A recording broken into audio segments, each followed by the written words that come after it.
In 2005, a supercharged C5 Z06 was basically an apex predator on the streets. This particular one is the first supercharged V8 that I ever rode in, literally 20 years ago. Since then, it's developed some sort of massive overheating issue. It generates enough crankcase pressure to blow out valve cover gaskets and might be blown up altogether.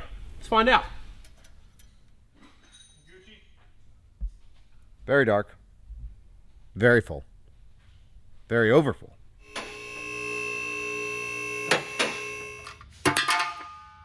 Don't look too bad to me. Not yet, at least. It does have like a hue to it. Yeah, it's got a weird kind of brown color-ish to it, like muddy, which is not great. Now, the real moment of truth. We have to see what the inside of the oil filter looks like. What is that? What is that? It's just silicone. Gasket, yeah. It's just silicone from that came off the engine, maybe.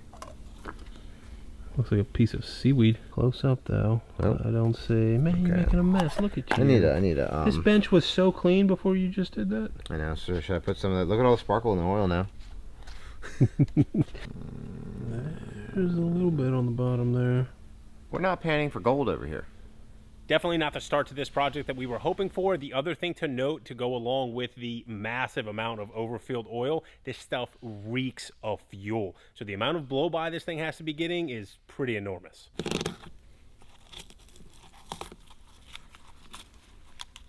I don't see a lot in that.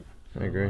Look at that one right there. Yeah, there's a little bit. One. There's a little bit right here. Yeah. Can you point to that again for me? Where were you looking? Please? I don't know which one you're looking at then. Right there. Yeah. Okay. Let's and that one right there. And that one right there. Now, there's definitely a couple more sizable chunks. Put your finger out there again. That guy right there. Yep, that one. I'm just going to move this. You keep your finger in one spot. This is not nearly as fun. Yeah, right there too. Yeah, oh yeah, there's a big couple ones right there. Yeah. All right. So the picture is starting to get painted a little bit. It's kind of wild to me that this thing has such massive crankcase vent issues with a big filter on the end of it here, but obviously it was enough to blow out the valve cover gaskets. I don't love the PCV system on this. Honestly, looking at it now, I think it's backwards. And if I'm gonna guess, one of two things happened. Either this is completely filled up. Nice secure mounting. This is a check valve. It should only allow air to flow one direction, being that this was the side from the catch can, the air should flow this way.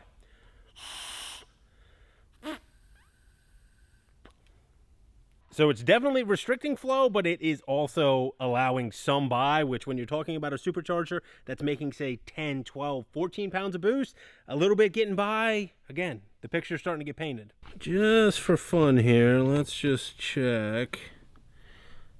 Okay, that looks pretty normal.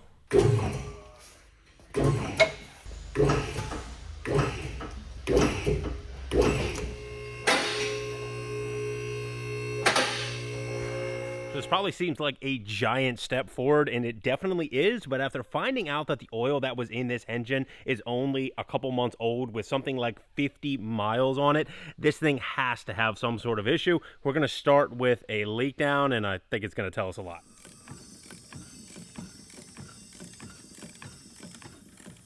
Okay. I got really worried there for a second. But, as suspected, we need more pressure. Not good. No. As suspected, severe cylinder leakage into the PCV system. Not good. You think it's going to get better or worse the further we go? Worse. Yes, I agree. Slightly better.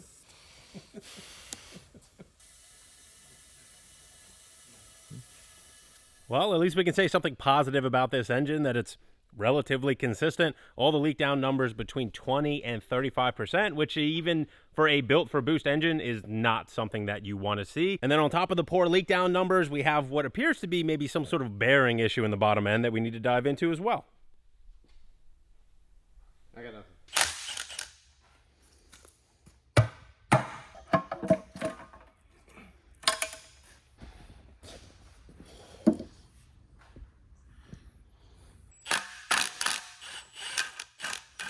Oh, yeah. Yeah, multiple colors of RTV. I love that. What does that tell you? All sorts of RTV in there. Yeah, what does that tell you? Junk. Bad. Kick its butt, Tim. Do this thing.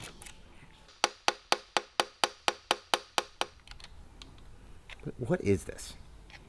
This come out of a toolkit from a car? Yes? Oh my God, Carlos. This is what I'm working with. What is it? It came out of a Subaru. What's it called? Jesus, we're gonna blow the head The gasket on this BRZ. thing now. It was a BRZ. Oh, unbelievable. I want to put this in there, and it just feels so wrong. Oh my God, a prying tool. What has this guy been doing the whole time? Just maybe use this. Here's this Subaru tool.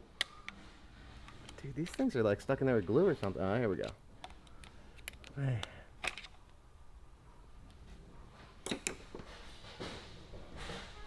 The big reveal. Not great. Not as bad as I was expecting. No copper. Though. Yeah, no copper, but Not great. oh yeah. Yeah, this thing's pre-detonating. Yeah, that top one is way worse. Yeah, look at the wear. That should not be worn like that. What's the roller look like? Looks like you play Not good. Yeah. Oh my goodness. Groovy, like a record. Yeah, with this out, you get a much clearer image of what I was trying to show you and get it over here into the light. And Tim was just explaining off camera. Here, I'll tell you what, I'm going to let him explain. So the vast majority of the time that you get upper bearing cap wear like this is due to a improper tune, pre-detonation, usually on a forced induction application where that spark plug fires at the wrong time, or the combustion event occurs not when it's supposed to, when the spark plug fires. And it pushes the bearing cap into the crankshaft, and you end up with...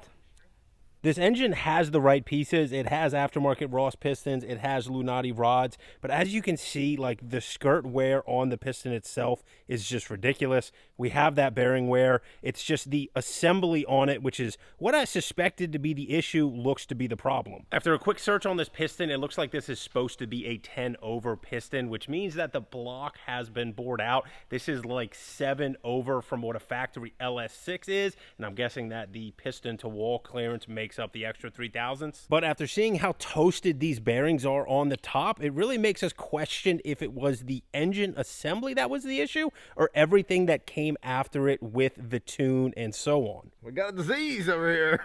Well, I mean, that is just maybe another thing to confirm that there's more than just improper machining that led to the cascade of failures that this engine turned into. Classic snowball effect. It feels really weird to have more questions than answers on this engine. I'm sure you guys will let us know down in the comments if there's something that you're thinking that we're not thinking of right now based on what we're seeing. But just not knowing the history on this car, it's kind of hard to put all the pieces together just because there's seemingly so many failure points. Thanks to DraftKings Sportsbook for sponsoring today's video and giving me a chance to tease another upcoming Corvette project for this fall. Now, what's also right around the corner for this fall is football season. And when you sign up for DraftKings Sportsbook using my promo code DALT, new customers who bet $5 get $300 instantly in bonus bets and $200 off NFL Sunday Ticket from YouTube and YouTube TV. Maybe your team's a contender this year and you want to put a little bit of skin in the game, or maybe your team is absolute trash and you just want something to get excited about on Sunday. Either way, DraftKings Sportsbook is where the action is. New customers that bet just $5 get $300 instantly in bonus bets and $200 off NFL Sunday Ticket from YouTube and YouTube TV. Sign up using my promo code DALT. That's $5 gets you $300 instantly in bonus bets and $200 off NFL Sunday Ticket from YouTube and YouTube TV. Sign up using my promo code DALT. The crown is yours.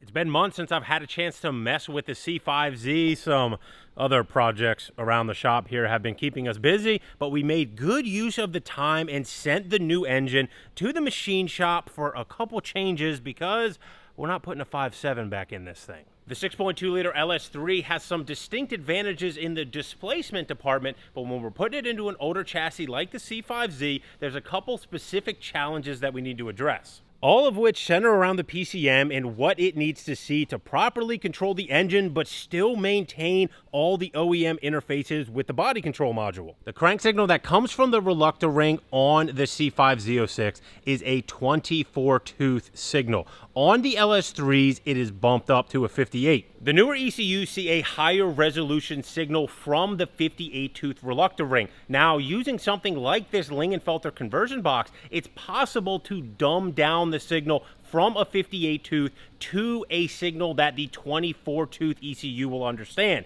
The only problem is those conversion boxes are known to be horribly unreliable. So we did things the long, hard, and expensive way and went ahead and swapped on a billet 24-tooth reluctor ring to the LS3 crankshaft. So the entire rotating assembly is LS3. Physically, it's all the same. The only difference is that this will provide the perfect signal that we need for our ECU to understand. Because swapping to the 24-tooth reluctor ring requires dismantling the entire engine, I had Marty Brown Race Engines go through and refresh the entire bottom end on this. It has all new bearings. It has all new piston rings. He even replaced the cam bearings, which if you're into LSs, you understand the inside joke there. I did an in-house special on these cylinder heads, lapping all the valves, cleaning the surfaces nice and flat, along with BTR springs and retainers. So even though we've reused some of the hard parts like the pistons, rods, valves, things along those lines, as far as the combustion chamber is concerned, this thing should seal up absolutely perfectly because it's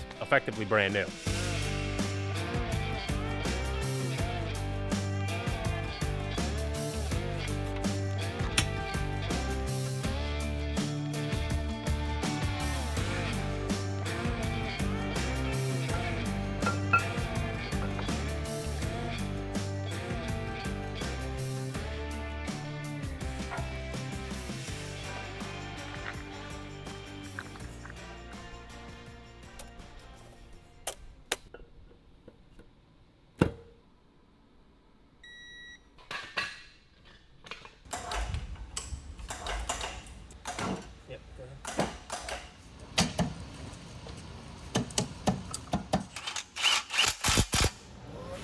Yeah, right there. Oh, too much. There, right there. Right there. You did good at his That's side. money. Not much. Right there. Fast forwarding, we've almost got this thing put back together, and you might notice a very distinct lack of supercharger, and that's because I'm not putting it back on this car, which I'm sure has the comment section blowing up right now, but I've said it before and I'm sticking to it that a true street car in my eyes that's around 3,000 pounds doesn't need anything more than 400 to 500 horsepower. One of the original concerns for this car was the fact that it was overheating, and a combination of a very, very poorly set up cooling system and the excess heat from the supercharger is, I think, what could have helped contribute to the demise of the previous engine. That supercharger was old and very small, which means that we couldn't pulley it down a whole lot and really crank up the boost on it, so I don't think it's worth having the complication and the potential heat issues for an extra 75 wheel horsepower or something like that. With the cam and the addition of some Cook's 1 7/8 long tubes, we are going to try and squeeze out as close to 500 horsepower from this LS3 as we can. But first we need to give it a test fire and make sure that we have all of the conversions between the LS6 and the LS3 figured out so this thing runs properly. All right. Ready when you are. Yep.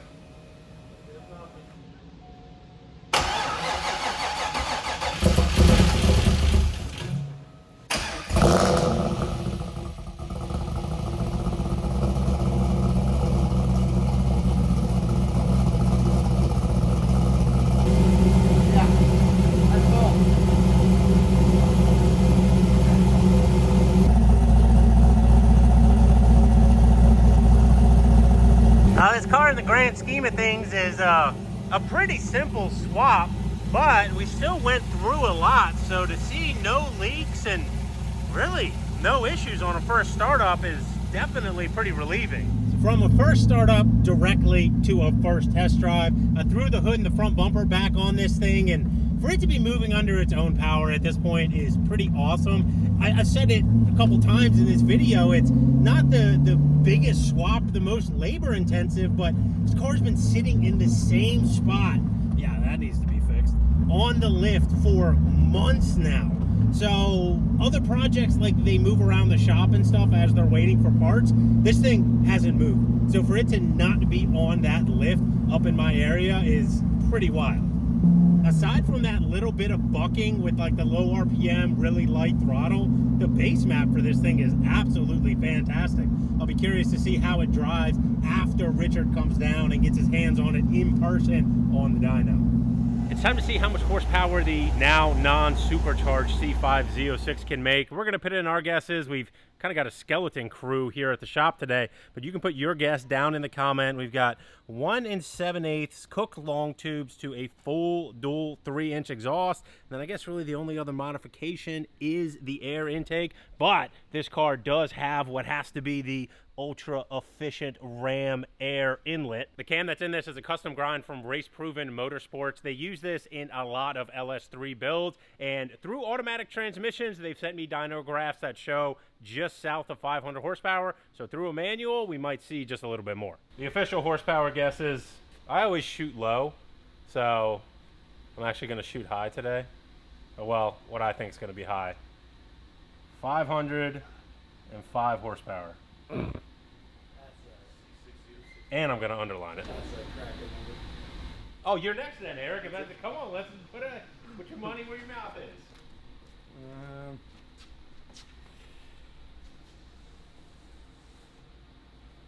Wow.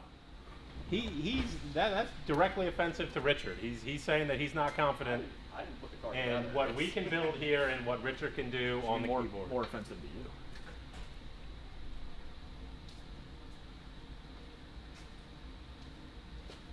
You make hates really weird, just say.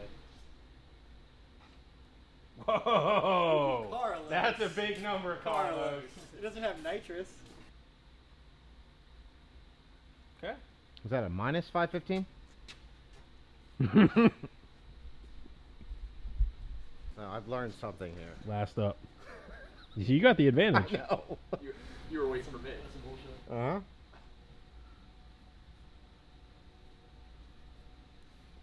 All right, so half of us think it's going to be above 500. Half of us think it's going to be under. What do you think?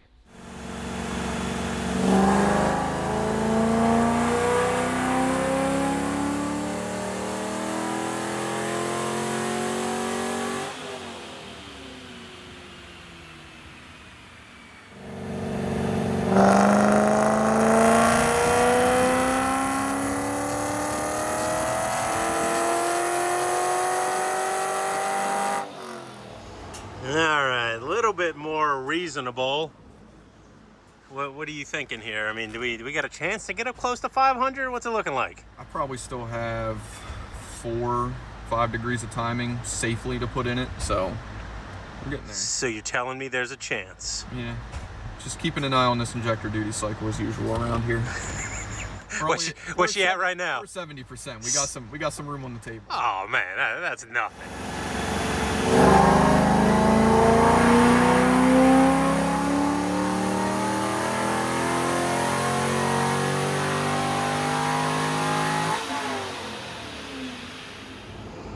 Just a smidge more.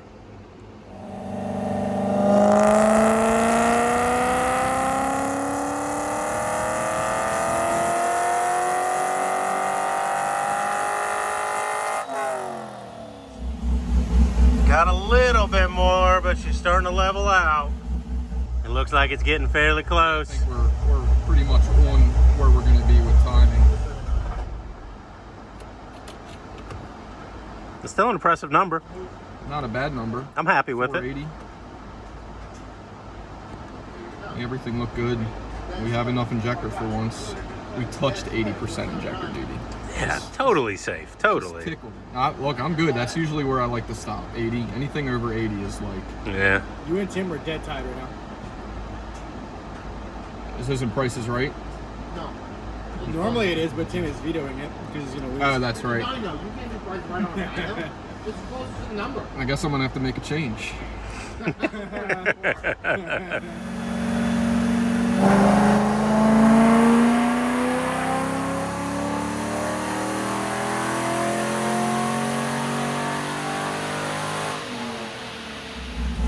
All right, he went ahead and pulled 2 degrees of timing back out, which is what we added last time when it barely gained. So I think it seems like it wants to live right there at 475.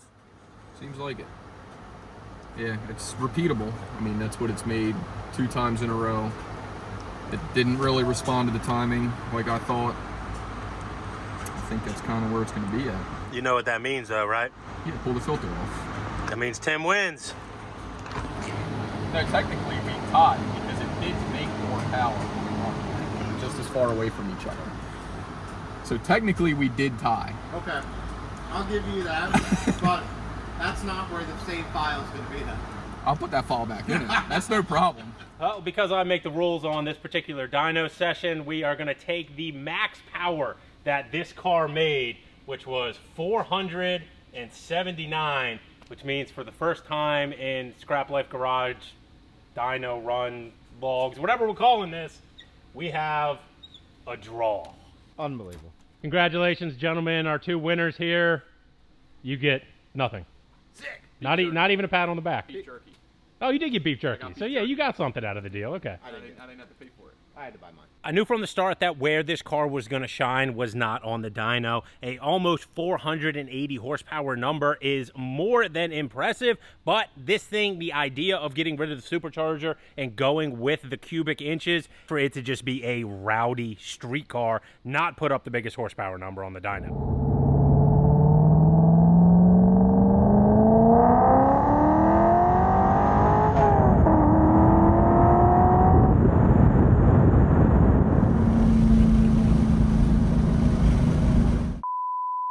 Molybdenum. Hey! Nailed it. It's in my head now. I can't lose I it. know. I was gonna say molybdenum. Molybdenum. Yeah, that's good. Distinct advantages in the displacements. The crank signal that comes from the good lord. Yeah, that's what like I'm trying to, and it's just like a lot of like technical shit bouncing back and forth. So I feel like when I say it, I like create a lisp. Like I feel like I feel like I'm creating a speech issue for myself. Oh, 100%. Refresh the engine with complete new bearings, rings. What do I want to say there? Sick bump stick. Bump stick. All the molybdenum. Can he do it without the bolts? Yes, he can. Victory.